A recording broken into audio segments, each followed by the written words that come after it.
I am grateful to the Education Minister of Maharashtra State for having agreed to inaugurate this conference and to welcome the guests.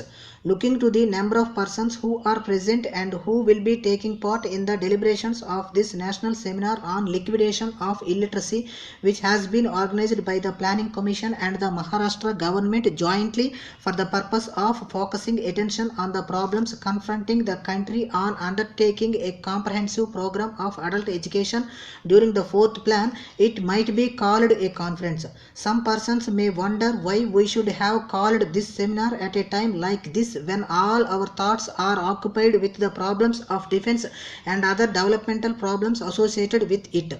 We thought over this but nevertheless thought it fit to convene this seminar because of our basic belief that defense and development are both closely related with adult literacy and adult education.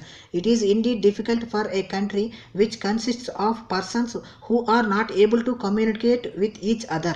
Programs of adult education are therefore especially relevant in the rural areas where there is not the same kind of intensive knowledge or the same kind of intelligent interest in national problems, even more so when the bulk of the population is not literate as in urban areas. Obviously, in the rural areas which represent the bulk of the country, if we want to develop a feeling of what we call an intelligent and purposive nationalism, feelings of emotional integration, understanding of what India is and what its different parts stand for, how they are linked together, it is impossible to do it merely by organizing a series of lectures which all the villagers will attend. Literacy is the most important instrument for communication, and therefore from the point of view of defense itself, it is essential that our adults in the rural areas and women more than men should be furnished with the equipment which will enable them to understand what is happening in the country and to develop feelings of integration and, as I said, purposive and intelligent nationalism. When we are discussing the relevance of adult education in a period of national emergency, we must remember that men who are mobilized for service in the armed forces have to be supported by people who live behind the front. Many of the recruits in the armed forces come from the rural areas. Therefore, it is important that the rural areas should be well informed on the whole subject of what the fighting is all about. This cannot be done merely by word of mouth. It has got to be done through written communication, through posters, through pamphlets, or through other written materials. And if the written material is to be understood, it cannot be done without literacy. We must also remember that in the present context, the country has to go all out to develop economic self-reliance and mobilize all its economic resources for meeting its consumption requirements. For this purpose, maximum utilization of the manpower resources of this country can be a major instrument.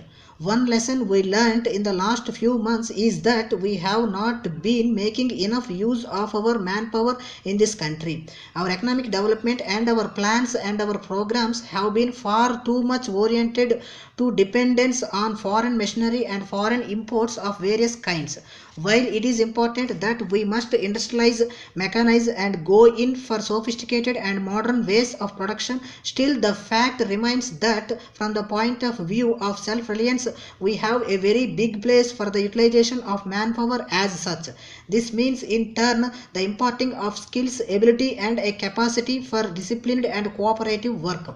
The proportion of literature in this country to the adult population is one of the lowest in the world, not only as compared to the developed countries but even as compared to the underdeveloped countries.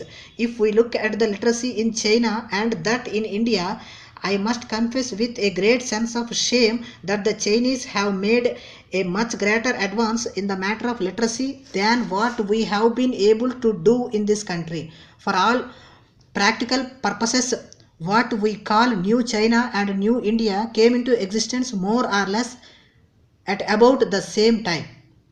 Yet our literacy performance does not compare well with the Chinese achievement. To some extent, it is a reflection on the priorities we attach in this country to educational planning and educational thinking.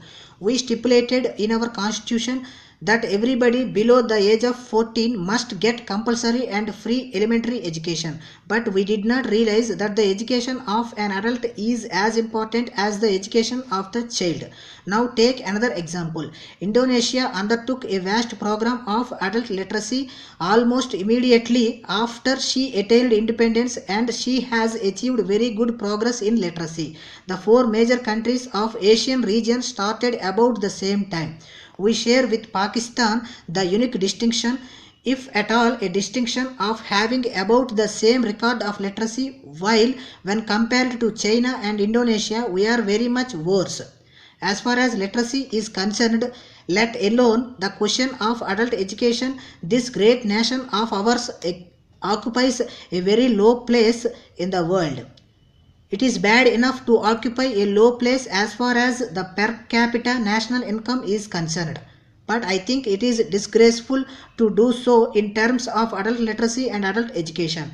It is my total conviction that there can be no comprehensive or genuine or rapid social, cultural, economic or political advance unless there is adult literacy and adult education, which will cover a major section of the adult population in the country.